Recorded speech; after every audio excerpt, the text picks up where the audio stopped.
આ ગ્રામજનોએ ગામમાં આવેલી શાળાના આચાર્ય શાળામાં ઘણા સમયથી આવતા જ નથી તે અંગે શિક્ષણ વિભાગના અધિકારીને જાણ કરી હતી, જે બાદ શિક્ષણ વિભાગના મુખ્ય અધિકારીએ તપાસના આદેશ આપ્યા હતા અને તપાસમાં એ વિગત બહાર આવી કે શાળાનો ભૂતિયા આચાર્ય છેલ્લા 3 વર્ષથી ગેરહાજર હતો અને ગેરહાજર હોવા છતાં પણ પગાર લેતો હતો.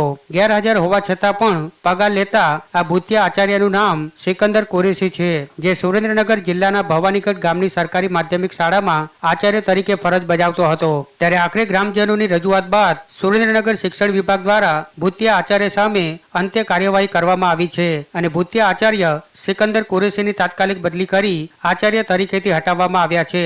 આ સાથે શિક્ષણ વિભાગ દ્વારા પગાર વસૂલાત અંગેની પણ નોટિસ ફટકારવામાં આવી છે. ત્યારે સવાલ એ છે કે સુરેન્દ્રનગર જિલ્લામાં હજુ પણ કેટલા આવા ભૂતિયા શિક્ષકો અને આચાર્ય ગેરહાજર રહેવા છતાં લઈ રહ્યા છે શાળાઓમાંથી પગાર. ભવાનીગઢ ગામ લોકો દ્વારા રજૂઆત કરાયેલી લેખિતમાં કે શિક્ષક 3 વર્ષથી શાળામાં આવતો નથી, પરંતુ અત્રેની કચેરીને પ્રવેશોત્સવ, ગુણોત્સવ કે વાર્ષિક મૂલ્યાંકન દરમિયાન થયેલા અહેવાલો પૈકી ક્યારેય અહેવાલમાં ગેરહાજરી જણાયેલ નથી. પરિણામે ગામ લોકોની જે રજૂઆત હતી એના અન્વયે તપાસ કરતા ઈઆઈ શ્રી બારોટ દ્વારા તપાસ કરવામાં આવી અને તારીખ 22ના રોજ એનો અહેવાલ જ્યારે સંપર્ક કરવામાં આવ્યો ત્યારે અહેવાલના વાંચનના આધારે શિક્ષકની તત્કાલ ધોરણે બદલી કરી અને તેનો હાલ પૂરતો પગાર સ્થગિત કરી દેવામાં આવ્યો છે.